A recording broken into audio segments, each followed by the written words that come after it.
Selamat datang kembali di channel YouTube saya dengan pembelajaran kimia. Hari ini kita akan membahas tentang ikatan kimia.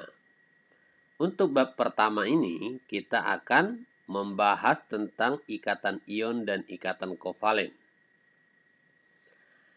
Seperti kita ketahui teman-teman, bahwa di lingkungan kita ada banyak bahan-bahan yang mengandung kimia. Contoh garam dapur yang rumus kimianya NaCl. Atau gula atau beras. Semua itu memiliki rumus kimia yang terdiri dari atom-atom. Contoh tadi garam dapur rumusnya NaCl, berarti terdiri dari atom Na dan atom Cl. Pertanyaannya, kenapa atom-atom tersebut ingin membentuk ikatan kimia atau bersenyawa dengan atom-atom yang lain? Nah, saya coba bandingkan beberapa atom. Contohnya, ada Na, Mg, O, maupun Cl. Na nomor atom 11, itu konfigurasi elektron adalah 281. Mg yang nomor atomnya 12, konfigurasinya 282. O 2 dan 6, Cl 287. Nah, kalau kita perhatikan elektron valensinya, si Na itu 1, Mg itu 2, O 6, Cl 7. Dengan keadaan elektron valensi seperti ini, kalau kita susun bilangan kuantumnya, maka untuk orbitalnya pasti tidak terisi semua atau tidak terisi penuh dengan elektron. Maka ini dikatakan elektron valensi yang belum stabil. Nah, sehingga supaya atom-atom ini mencapai kestabilan, dia perlu membentuk suatu ikatan dengan atom yang lain. Pertanyaannya, elektron valensi yang bagaimana yang dikatakan stabil? Elektron valensi yang stabil adalah elektron valensi yang mengisi penuh orbitalnya. Nah, yang bagaimana dia? Yang mengikuti konfigurasi seperti golongan 8. Nah, kita sudah tahu golongan 8 itu ada He, Ne, Ar, Kr, Xe, Rn. Nomor atomnya ini. Nah, kalau kita buat konfigurasinya yang He2, Ne28, Ar288, Kr28818, dan seterusnya. Nah, perhatikan elektron valensinya.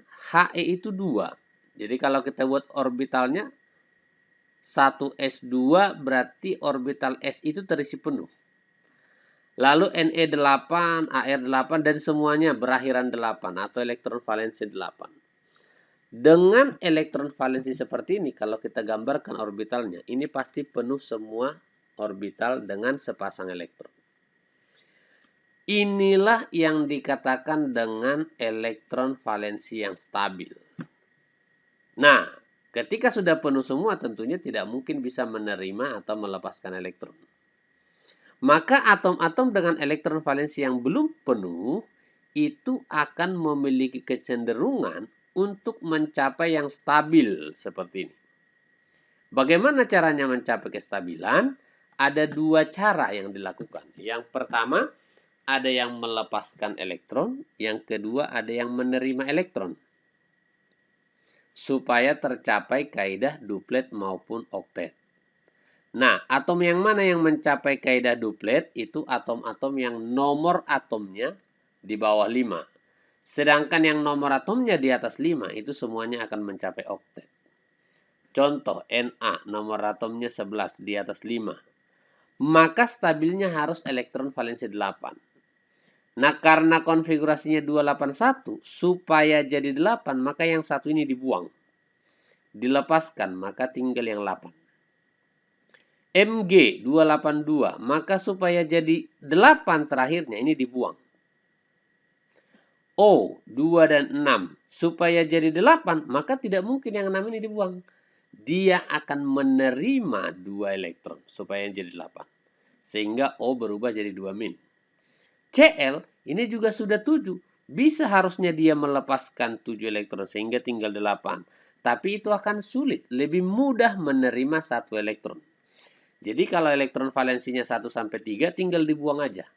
Lebih besar dari 3 maka diterima. Contoh ini 7, maka dia menerima 1 elektron supaya jadi 8. Nah, supaya lebih paham saya buat contoh konkretnya. Contoh seperti ini. Na yang tadi nomor atomnya 11, konfigurasi 281. Kalau kita buat susunan elektron atau struktur atomnya kira-kira seperti ini. Kulit pertama ada 2. Kulit kedua elektronnya 8. Kulit ketiga elektronnya ada 1. Maka supaya terakhirnya 8 berarti tinggal yang ini. Maka yang ini dibuang. Nah, kemana ini dibuang? Harus ada tempat pembuangannya. Tidak boleh dibuang begitu saja. Maka kita cari misalnya tempat pembuangannya adalah Cl. Yang konfigurasinya 287. Kalau kita gambar strukturnya 2. Kulit keduanya 8. Kulit ketiganya 7. Maka ketika si Na melepaskan elektron, ini lepas. Lalu ditangkap oleh Cl. Nah, kira-kira seperti ini. Maka kulit terakhir ini sudah tidak ada. Maka elektronnya si Na jadi 2 dan 8. Elektron valensinya, elektron pada kulit terluarnya 8. Maka Na berubah jadi Na+. Lalu si Cl jadi 2, 8, dan 8. Nah, sudah penuh, maka dengan seperti ini Cl jadi Cl- karena menerima 1 elektron. Karena Na sudah memberikan sesuatu kepada Cl, maka Na dengan Cl itu harus membentuk suatu ikatan. Nah, keluarganya adalah NaCl. Ikatan yang seperti ini disebut namanya ikatan ion. Ikatan yang terjadi karena serah terima elektron. Na memberikan, Cl-nya menerima. Satu contoh lagi saya berikan. Misal ada Mg, konfigurasi 282. Nah, di sini kulit pertama ada 2, kulit kedua ada 8, kulit ketiga ada 2 elektron. Ini 1, ini 1. Maka ini harus dibuang supaya tinggal 8 yang terakhir. Kemana dia membuang? Kita cari tempatnya. Misalnya ketemunya lagi Cl. Cl 287. Tadi seperti ini bentuknya. Struktur atomnya. Maka si Mg melepaskan 1 elektron ke Cl. Kita ulang. Mg melepaskan 1 elektron ke Cl. Kan masih ada sisa 1 lagi nih. Yang belum lepas. Berarti belum stabil. Maka supaya stabil butuh 1 lagi Cl dengan konfigurasi yang sama. Butuh 1 lagi Cl dengan konfigurasi yang sama. Sehingga ini diberikan. Maka Mg tinggal 8. Si Cl ini jadi 2, 8, 8. Konfigurasinya 8. Ini juga 2, 8, 8. Berarti elektron valensi atau elektron pada kulit terluarnya juga sudah 8. Nah, maka Mg berubah jadi Mg2+. Si Cl berubah jadi Cl-. Tapi ada 2. Sehingga ditulis 2 Cl-. Ada 2, ini 1, ini 1. Jadi 2 Cl-nya. Maka karena Mg sudah memberikan elektron kepada Cl, harus terjadi ikatan antara Mg dengan Cl. Maka keluarganya adalah MgCl2. Kenapa MgCl2? Karena 1 Mg, Cl-nya ada 2. Nah, ikatan seperti ini tadi dikatakan adalah ikatan ion. Kenapa ikatan ion? Karena terjadi serah terima elektron. Nah, contoh yang lain saya berikan. Misalnya ada F. Konfigurasinya 2 dan 7. Nomor atomnya 9. Ini 2, ini 7. Maka supaya stabil, yang dia lakukan adalah membutuhkan 1 elektron. Membutuhkan 1 elektron. Nah, umpama ketemu dengan Cl. Cl tadi konfigurasinya 287. Nah, kalau kita gambar tadi ternyata Cl itu juga membutuhkan 1 elektron. Maka ketika sama-sama membutuhkan, akan terjadi penggabungan elektron atau pemakaian elektron secara bersama-sama. Nah, contohnya seperti ini. Saya ulang. Kita jadikan penggabungan elektron. Nah, seperti ini. Jadi, ketika sudah digabung elektron yang masing-masing kekurangan, kalau kita perhatikan ini, di sini 2, di sini 8. Jadi elektron valensinya si F jadi 8. 2, 4, 6, 8. Lalu elektron valensinya Cl juga jadi 8. 2, 4, 6, 8. Nah, di sini yang 2 ini atau yang sepasang elektron ini adalah elektron yang dipakai bersama antara F dengan Cl. Artinya bukan milik Cl aja, bukan milik F aja, tapi milik berdua. Maka perkawinan seperti ini disebutlah perkawinan kovalen. Jadi kalau kita lihat keluarganya berarti FCl yang terjadi dengan perkawinan kovalen. Apa itu perkawinan kovalen? Yaitu perkawinan karena sama-sama membutuhkan elektron sehingga terjadi pemakaian elektron bersama-sama. Nih. Biar lebih jelas saya berikan satu contoh lagi. Misalnya ada O yang konfigurasinya 2 dan 6. Nah, berarti yang terakhirnya ada 6. 2, 4, 5, 6. Lalu ketemu dengan H. H itu nomor atomnya 1. Konfigurasinya 1 aja, berarti kalau kita gambar seperti ini. Tadi stabil itu hanya ada 2 bentuk, duplet atau oktet. Jadi kalau ini kita buang, maka habis, tidak stabil juga berarti.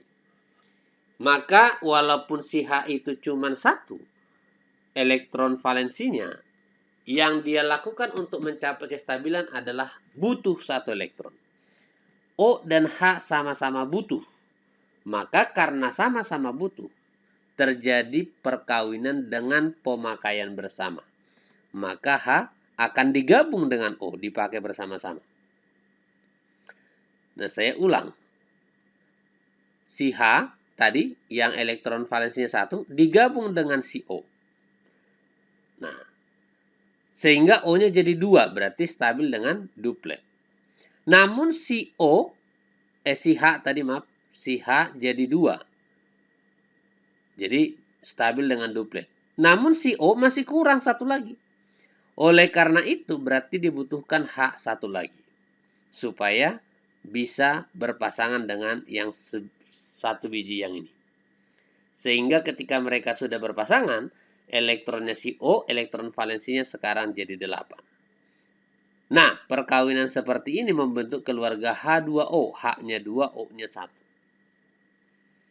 Nah, ingat, perkawinan yang terjadi karena pemakaian elektron bersama-sama, berarti yang ini kan elektron bagian dari O dan juga bagian dari H. Yang ini juga elektron bagian dari O, juga bagian dari H. Maka perkawinan yang demikian disebut namanya perkawinan kovalen. Nah, itu dia cara menentukan molekul itu membentuk ikatan ion atau kovalen. Jika dikatakan ion, berarti karena serah terima elektron. Kalau dikatakan kovalen, karena terjadi pemakaian elektron secara bersama-sama. Sampai di sini dulu pertemuan kita untuk ikatan kimia. Ikuti terus channel YouTube saya. Kalau merasa channel ini sangat membantu Anda untuk pembelajaran kimia, jangan lupa klik subscribe supaya bisa mengikuti terus channel ini jika ada materi baru saya masukkan. Jangan lupa klik subscribe, klik lonceng, klik like, dan share ke teman-temannya. Terima kasih.